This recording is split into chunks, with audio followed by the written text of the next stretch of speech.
Hello दोस्तों, नमस्कार। बहुत-बहुत स्वागत, बहुत-बहुत अभिनंदन हमारे चैनल एस्ट्रो ओंकार पांडे पर। आपका दोस्त, आपका होस्ट एस्ट्रो ओंकार पांडे आपके समक्ष प्रस्तुत हुआ हूँ। आज का जो विषय है, हर किसी की ज़िंदगी में कभी न कभी ये विषय ज़रूर बीता होगा। इस विषय पे आज मैं चर्चा करने के लिए आपके सामने प्रस्तुत हुआ। तो पूजा करने बैठते हो, दीपक ज़रूर जलाते हो। कभी-कभी क्या होता है कि पूजा के बीच में हवा चला या किसी भी कारण से आपके दीपक बुझ गया, तो आप ये अपशगुन माना जाता है। लेकिन अगर बुझ जाए आपका दिया, क्या करें? जिससे वो अपशगुन खत्म हो जाए। आज इसी विषय पर चर्चा करेंगे। चलिए विषय पे चर्चा करने से पहले आपसे सविनय निवेदन है हाथ जोड़कर हमारे चैनल को लाइक करें, सब्सक्राइब करें, शेयर करें और अपना ढेर सारा प्यार, दुलार और मोटिवेशन मुझे प्रदान किया करें। इसी तरह से मैं आपके लिए वीडियो लेके आता रहूँगा। पूजा के बीच दीपक का बुझना होता है अपशगुन। मिलते हैं डराने वाले संकेत। दीपक बुझे तो तुरंत करें ये एक काम, सारे अपशगुन खत्म। सनातन धर्म में पूजा के समय दीपक जलाने का विधान है।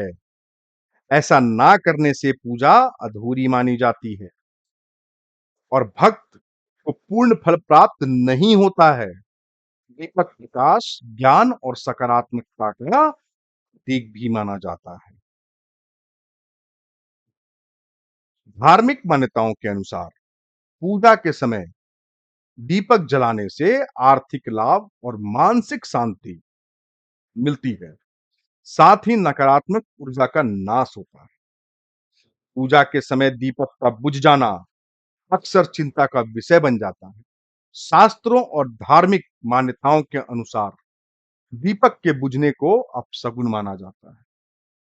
आइए जानते हैं कि इससे क्यों माना जाता है अपशगुन और इससे कौन से संकेत मिलते हैं। चलिए बात करते हैं। पहले दीपक जलाने के नियम पे बात कर लें। तो दीपक जलाने के कुछ नियम होते हैं। पवित्र और सुखद जीवन के लिए स्वच्छ और पवित्रता का ध्यान रखना बहुत जरूरी है। दीपक जलाते समय दिशा हमेशा सही चयन करें। बाती साफ और सही बाती होनी चाहिए। समय सही समय जो है सही समय पर ही प्रज्वलित करें। श्रद्धा और भक्ति भाव से रखें। तेल, घी, शुद्ध ईंधन का ही उपयोग करें। किसी भी ऐसे ईंधन का उपयोग ना करें दीपक जलाने में। तो दीपक बुझने पर मिलते हैं ये कुछ संकेत। धार्मिक मान्यताओं के अनुसार पूजा के दौरान दीपक का बुझना अपशगुन माना जाता है।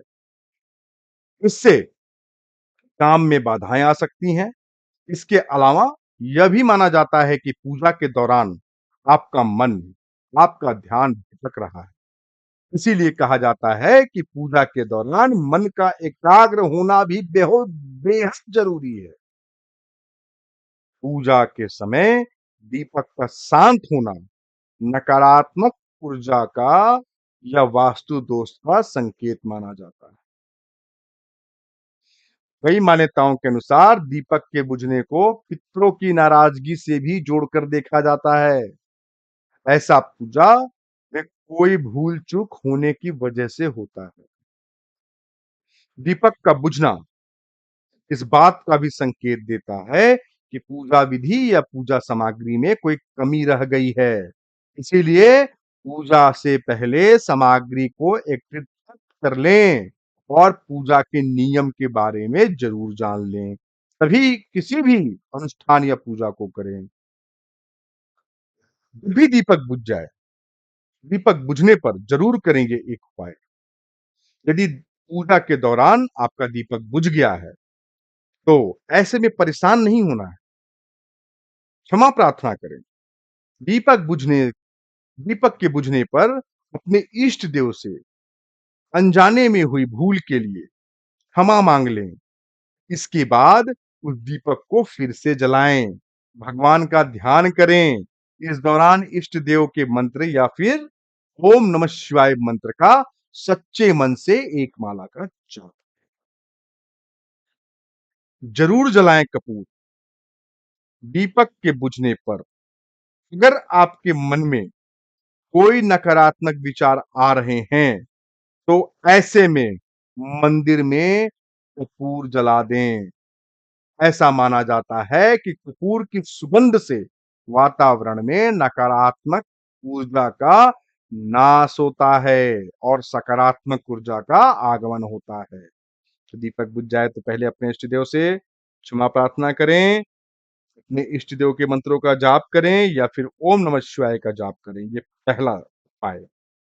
दूसरा, जैसे दीपक बुझे, दीपक को तो जला ही लें, लेकिन एक कपूर, भीमसेनी कपूर हो तो सबसे अच्छा, उसकी सुगंध बहुत जल्दी फैलती है घरों में, तो एक कपूर जरूर जला दें। उससे सकारात्मक ऊर्जाएं आपको प्राप्त होंगी और आपका जो अपशगुन है वो भी खत्म होगा। ऐसी मान्यता है, ऐसी धार्मिक मान्यता है, मेरी मान्यता नहीं है, शास्त्रों में वर्णित मान्यताएं बता रहा हूं मैं। लोकाचार में भी लोग बताते हैं इस बात को। तो आशा करता हूं जो विषय में लेकर आया वो हर किसी की जिंदगी से रिलेट करता है। कभी ना कभी ऐसा होता है हर किसी के साथ कि मैं पूजा कर रहा हूँ, हवा चल गया, किसी भी कारणवश आपका दीपक बुझ जाता है। तो मैंने क्या-क्या अपशगुन हो सकते हैं वो सारे बस अपशगुनों का वर्णन किया। उसके बाद उस सारे अपशगुनों से बचने के लिए क्या कर सकते हैं, वो 2 उपाय ही मैंने बताए। तो वैसा करें और बहुत सारा लाभ प्राप्त। आशा करता हूँ मेरा बोलना, आपका सुनना अगर सार्थक है, तो करना क्या है, कुछ नहीं करना है। बस आपसे हाथ जोड़ के सविनय निवेदन है, हमारे चैनल को लाइक करें, सब्सक्राइब करें, शेयर करें और कमेंट सेक्शन में जाकर अपने इष्ट का जयकारा ज़रूर लगाएँ। जिन्होंने अब तक सब्सक्राइब नहीं किया, वो फटाफट सब्सक्राइब कर लें। जिन्होंने सब्सक्राइब कर दिया है, वो तो ज़रूर से ज़रूर कमेंट सेक्शन में जाएँ और अपने इष्ट का जयकारा लगाएँ। कुछ ना समझ में आए तो मेरे इष्ट का जयकारा लगा लें। हर हर महादेव, जय श्री राम।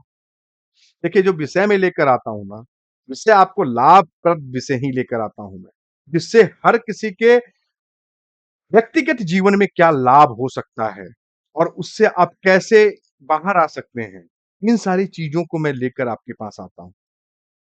जो डेली दिनचर्या वाली चीज़ें होती हैं, तो विशेष अनुष्ठान और पूजा की बात तो मैं करता ही नहीं हूँ। देखिए, जब वो पर्व त्योहार का समय आता है तो कुछ चीज़ें होती हैं, विशेष दिनों पर होती हैं, उन चीज़ों की चर्चा ज़रूर कर लेता हूँ मैं। लेकिन रोज़मर्रा की ज़िंदगी में जो चीज़ें आप फेस कर रहे हो, उससे रिलेट करके मैं बहुत सारी चीज़ें लेकर आता हूँ। ऐसे ही आप हमारे साथ बने रहें, अपना आशीर्वाद देते रहें, अपना सपोर्ट दिए रहें, तो ऐसे वीडियोज़ मैं लेकर आपके लिए हमेशा लेकर आता रहूँगा। चलिए, सभी श्रोतागणों को हाथ जोड़कर बहुत-बहुत धन्यवाद मुझे सुनने के लिए और जो मैं चीज़ें बताता हूँ, उसको अपने ज़िंदगी में उतारने के लिए। चलिए, बहुत-बहुत धन्यवाद सभी श्रोतागणों का। दिल से हार्दिक धन्यवाद।